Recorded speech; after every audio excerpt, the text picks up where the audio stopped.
Thanks very much for making these drinks with me. I hope you enjoyed making them and drinking them as much as I've enjoyed showing you. Cheers and enjoy the awards.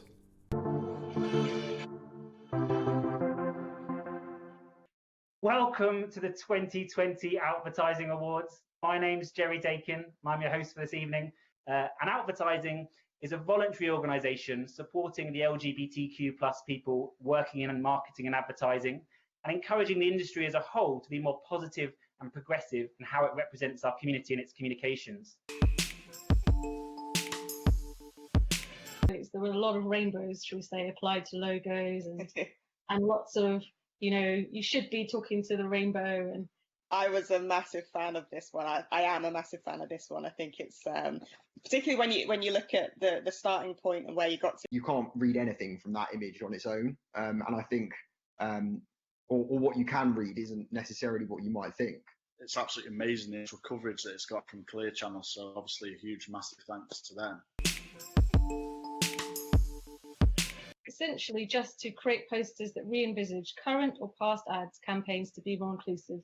The trans and non-binary representation was much more clever and subtle. For me, it just showed how simple it is to make even the slightest change to your creative work and the level of impact it can have. Committing to change and not just doing, that Pride Month rainbow flag that you were talking about.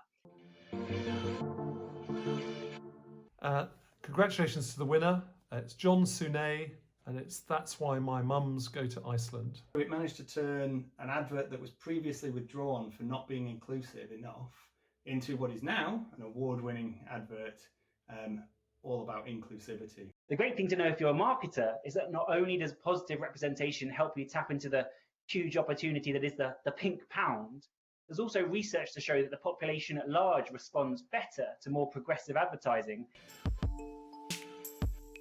It's a movement, it's a day, it's a flag, celebration, it's a protest, and it's a riot. What's the role of brands at Pride?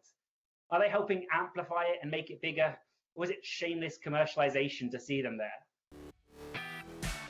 It's incredibly important to keep celebrating Pride because increased visibility means increased comfort in coming out and being oneself. It's about our political beginnings.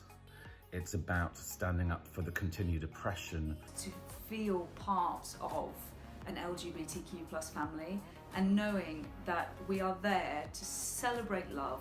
It's honestly the first time in my life I've been in a space with so many people that look like me, that love like me, that share my experience. As for companies, just turning up works for me. It's a foot on the ladder, and I believe that they'll get higher up that ladder. There's some lovely examples at the moment out there where there are members of the LGBTQ plus community featuring in advertising, and it's great to start to see that representation. It's time to get involved with conversation and really understand these groups if you really want to support them. Telling our stories is a revolutionary act. Dance like nobody's watching, nobody's judging who you love. Dance like nobody's watching, nobody's judging who you love. Welcome back. How are we all doing? It's back over to the chair of our judges, Stephen. And the winner of Pride Activation of the Year is Sprite.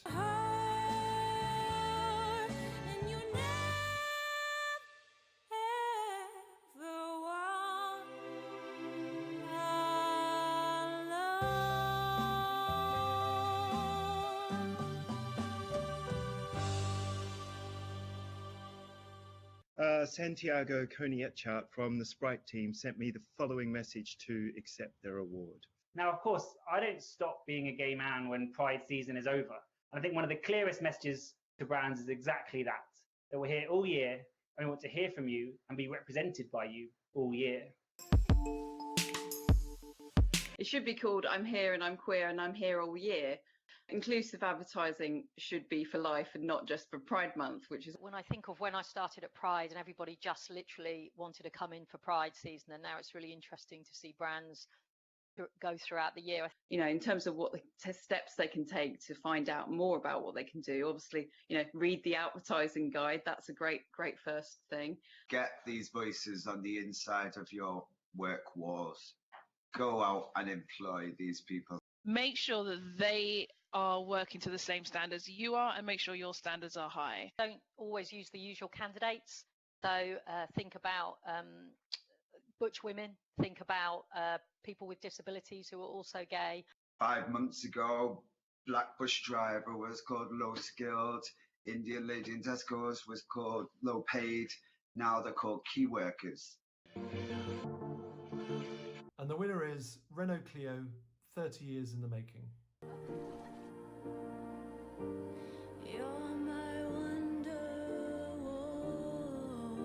The all-new Renault Clio, 30 years in the making. But a huge praise and the biggest thanks has got to go to Renault UK for backing the story. It isn't just about giving out awards, it's also about learning from the process. We've learned from the creatives, we've learned from the community, we're learning from the winners, and now finally we're going to learn from the judges. What I learned from being a judge was just the fact there's some amazing work out there, some really inspirational work that's pushing the boundaries and showing really clearly that there's a great way to include and represent the LGBT community in advertising. It needs to be cleverly incorporated to feel more authentic, and it needs to be backed up by action. And there's always that fantastic process, I think, of challenging each other and seeing how, in a sense, the initial voting changes through discussion and debate. And that brings us to our final award to hand out before we all go, well, to the after party. And we're delighted to announce that the brand of the year for this year's Outvertising Awards is McCain's. Here's to every kind of love and every kind of special night in. McCain, we are family. It's a fantastic advert, but one of the things I love about McCain is that they've actually been at this for several years now, consistently telling diverse stories. We feel proud and extremely honoured to be named the Outvertising's Brand of the Year. Hopefully sooner rather than later, it will be a given that all sexualities and orientations are equally represented. Well, I'm sure you're clapping and applauding along at home, even if we cannot sadly see your smiling faces yet. They've reached the end of the night. Like, what an amazing evening. Great chat. Jamie's cocktails, Jerry's costume changes, and of course, congratulations to all of our winners, finalists, and entrants. And finally, thank you for joining us tonight. And now I'm going to hand back to Jerry, our host with the most. Thank you so much for joining us, and see you next year, or see you in 2 minutes.